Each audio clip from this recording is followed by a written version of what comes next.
നമസ്കാരം. തൊടിയിലെ ചെടി എന്ന പരിപാടിയിലേക്ക് ഏവർക്കും സ്വാഗതം. ഇന്ന് പരിചയപ്പെടുത്തുന്നത് ചെറുകിഴങ്ങിനെയാണ്, അഥവാ ചെറുവള്ളിക്കിഴങ്ങ് എന്നതിനെ പറയാറുണ്ട്. ഡയസ്കോറിയേസിയെ കുടുംബാംഗത്തിൽപ്പെടുന്ന ഇതിൻ്റെ ശാസ്ത്രീയ നാമം ഡയസ്കോറിയ എസ്കുലേറ്റ എന്നാണ്. ഉഷ്ണമേഖലാ പ്രദേശങ്ങളിൽ വളരുന്ന ഈ സസ്യം കിഴങ്ങുവർഗ്ഗങ്ങളിൽ ഉൾപ്പെട്ടതാണ്. ഇത് ഒരു വള്ളിച്ചെടിയാണ്. ഇന്ത്യ, മ്യാൻമാർ, ശ്രീലങ്ക എന്നീ സ്ഥലങ്ങളിൽ ഇത് കൂടുതലായി കൃഷി ചെയ്യപ്പെടുന്നു. ഒരു നിത്യഹരിത ബഹുവർഷി സസ്യമാണ് ഈ ചെറുകിഴങ്ങ്.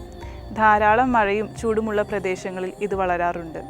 നല്ല നീർവാഴ്ചയുള്ളതും അതുപോലെ ഫലഭൂയിഷ്ഠമായ മണ്ണുകളിൽ ഇത് കൃഷി ചെയ്യപ്പെടാറുണ്ട്. പണ്ട് കേരളത്തിൽ ഇത് ധാരാളമായി കൃഷി ചെയ്തു വന്നിരുന്നു. എന്നാൽ ഇന്നിതിൻ്റെ കൃഷി കുറഞ്ഞതുകൊണ്ട് തന്നെ ഇതിന്ന് വംശനാശ ഭീഷണിയുടെ വക്കിലാണ്. ഇതിൻ്റെ വള്ളി വളരെ നേർത്തതാണെങ്കിലും നല്ല ബലമുള്ളവയാണ്. ഇതിൻ്റെ തണ്ടിന് ഇലയേക്കാൾ വലിപ്പവുമുണ്ട്. ഇതിൻ്റെ വള്ളിയിൽ ചെറിയ ചെറിയ നേർത്ത പച്ച നിറത്തിലുള്ള മുള്ളുകൾ കാണാൻ സാധിക്കും. ഇതിൻ്റെ ഇലകൾക്ക് ഹൃദയാകൃതിയാണുള്ളത്. അഗ്രം കൂർത്തുമിരിക്കും. ഇതിൻ്റെ ഇലകൾ ഏകാന്തരമായിട്ടാണ് വിന്യസിച്ചിരിക്കുന്നത്. അതുപോലെ ഇതിൻ്റെ പൂക്കൾ വളരെ വിരളമായിട്ടാണ് കാണാൻ സാധിക്കുള്ളൂ. അത് ആൺപൂക്കളും പെൺപൂക്കളും പ്രത്യേകം കുലകളിലായി കാണപ്പെടുന്നു. പച്ച കലർന്നൊരു മഞ്ഞ നിറമാണ് പൂക്കൾക്കുള്ളത്. ഇതിൻ്റെ മൂത്ത തണ്ടിന് തവിട്ട് നിറമാണുള്ളത്. അതുപോലെ ഇതിൻ്റെ കായ വളരെ ചെറുതും പരന്നുമാണ് ഇരിക്കുക. അതിന് ചിറക് പോലെ 3 ഭാഗങ്ങളും ഉണ്ട്. ഇതിൻ്റെ വേരുകൾ രൂപാന്തരപ്പെട്ടിട്ടാണ് കിഴങ്ങുകളായി മാറുന്നത്.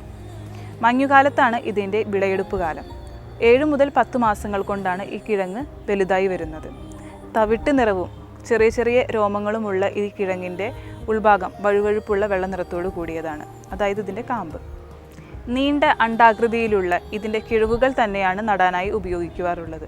ഇതിൽ ധാരാളം അന്നജൻ, കാൽഷ്യം, അയൺ, വിറ്റാമിനുകൾ തുടങ്ങിയവ അടങ്ങിയിരിക്കുന്നു. പോഷകമൂല്യവും ഔഷധഗുണവും ഈ ചെറുകിഴങ്ങിൽ സമ്പന്നമാണ്. ഡയോസ്റ്ററിൻ എന്ന ഒരു രാസഘടകം ഇതിലടങ്ങിയിരിക്കുന്നു. അത് സ്റ്റിറോയിഡ് ഹോർമോണുകളായിട്ടുള്ള ഈസ്ട്രജൻ, പ്രൊജസ്ട്രോൺ എന്നീ ഹോർമോണുകൾ ഉൽപ്പാദിപ്പിക്കുവാൻ സഹായിക്കുന്നു. സന്ധിവാതം, ചുമ, വയറിളക്കം എന്നീ അസുഖങ്ങൾക്കും അതുപോലെ ഗർഭിണികൾക്കുണ്ടാവുന്ന ഛർദിക്കും ഈ ചെറുകിഴങ്ങ് ഉപയോഗിക്കാറുണ്ട്. ഇതിൻ്റെ കിഴങ്ങിൽ അലൻറ്റോയിൻ എന്ന രാസപദാർത്ഥത്തിന് വ്രണത്തെ ഉണക്കുവാനുള്ള ശേഷിയുമുണ്ട്. ഇതിൻ്റെ ഔഷധ പ്രയോഗങ്ങളെക്കുറിച്ച് ഡോക്ടർ CM ശ്രീകൃഷ്ണൻ വിശദീകരിക്കുന്നതാണ്.